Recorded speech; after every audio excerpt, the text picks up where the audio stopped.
Do you ever feel like you're just going through the motions on your spiritual path? You meditate, you journal, you read all the right books, yet the transformation you long for isn't happening. You might even wonder, am I doing something wrong? Have I failed? What if I told you that feeling stuck isn't failure? It's a sign you're ready for rebirth. Today, we'll explore why this plateau is not the end, but the doorway to a radical reinvention, and how ancient wisdom like BaZi can guide you through it. By the end of this video, you'll have a clear roadmap for turning spiritual stagnation into your most powerful breakthrough. So take a deep breath and let's begin. This stuck feeling is common. I call it the great spiritual plateau. The initial excitement fades and practices feel like chores. You're showing up but not really present. Here's the truth. This plateau isn't punishment. It's preparation. In BaZi, the Chinese system of destiny, life moves in cycles called luck pillars, each lasting about 10 years. When a new pillar begins, the energy shifts. Old patterns dissolve, making space for new ones. Feeling stuck often means your old identity has reached its limit. The cup you've been filling is full. You don't need more water. You need a new cup. This is your soul saying, it's time to graduate to the next level. Pause for a moment and ask yourself, where in my life do I feel like I've outgrown my old identity? Our culture says, do more. More meditation, more yoga, more retreats. But this more is more mindset often strengthens the ego. The ego loves collecting spiritual credentials. I've read this book, I've sat with this teacher. But here's the problem.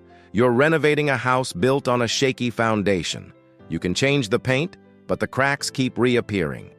BaZi teaches that transformation isn't about adding, it's about realignment. Instead of chasing more, ask, what beliefs, habits, or roles no longer serve me? This question opens the door to rebirth. Because rebirth isn't about accumulation, it's about dissolution. It's about clearing space for something new to emerge. Rebirth isn't starting over. It's shedding what's false and aligning with what's true. Here's the BaZi-inspired strategy.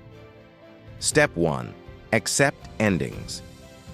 This is the chrysalis phase, ego death, painful but necessary. Let go of identities and habits that no longer fit. Example, if your old role was the achiever and now achievement feels empty, that's a sign to release it. Step 2. Activate your supportive element. In BaZi, each person has elements that nourish them. If wood is your growth element, spend time in nature, learn something new, or create art. If fire is your element, focus on inspiration, music, creativity, or leadership. If earth is your stabilizer, ground yourself through rituals, cooking, or community. These actions fuel renewal. Step 3. Create rituals for release. Journal to let go of old stories. Meditate on shedding identities. Perform symbolic acts like burning old notes or decluttering spaces. These rituals tell your soul, I'm ready for the next chapter. And here's a tip. Combine these rituals with your supportive element for maximum impact. For example, if wood is your element, write your old story on paper and release it in nature. Your plateau isn't random. It often means your old luck pillar is closing. In BaZi, every 10 years, the energy shifts, sometimes dramatically. If your previous pillar was metal, you may have thrived on structure and discipline. But if your new pillar is water, the game changes. It's the signal that your metal cycle of structure and control is ending. You're entering a water luck pillar, and water energy calls for a different rhythm. Flexibility, networking, and adaptability become your keys to success. Here's the key about realignment with your new pillar. 1. Embrace flow over force. In the metal years, success came from precision and discipline. Now, water invites flexibility. Instead of rigid plans, think strategy and adaptability. Ask, where can I allow life to flow instead of forcing outcomes? 2. Build networks and leverage resources.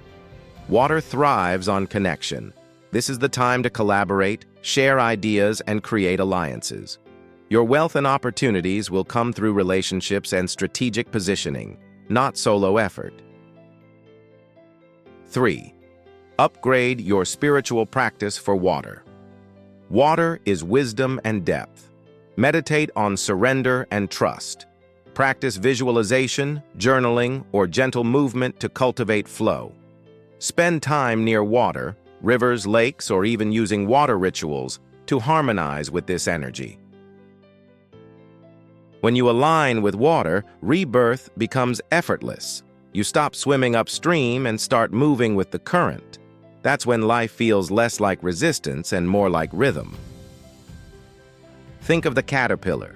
It doesn't just grow wings, it dissolves into pure potential before becoming a butterfly. Spiritual rebirth is the same. It's a courageous surrender to the unknown. Christianity calls this being born again. BaZi calls it aligning with new energy cycles. Both point to the same truth. To live anew, the old must pass away. This isn't about adding layers, it's about shedding them until your authentic self emerges. And yes, it can feel uncomfortable. But discomfort is the sign that transformation is working. When you embrace rebirth, life shifts. You stop asking, "What can I get?" and start asking, "What can I give?" Purpose doesn't need to be found. It emerges as you align with your authentic self and supportive elements. Fear of death fades because you realize what you truly are cannot die. Life becomes a mystery to live, not a problem to solve. Your relationships deepen, your creativity flows. You feel guided, not by fear, but by wisdom. And here's the beauty.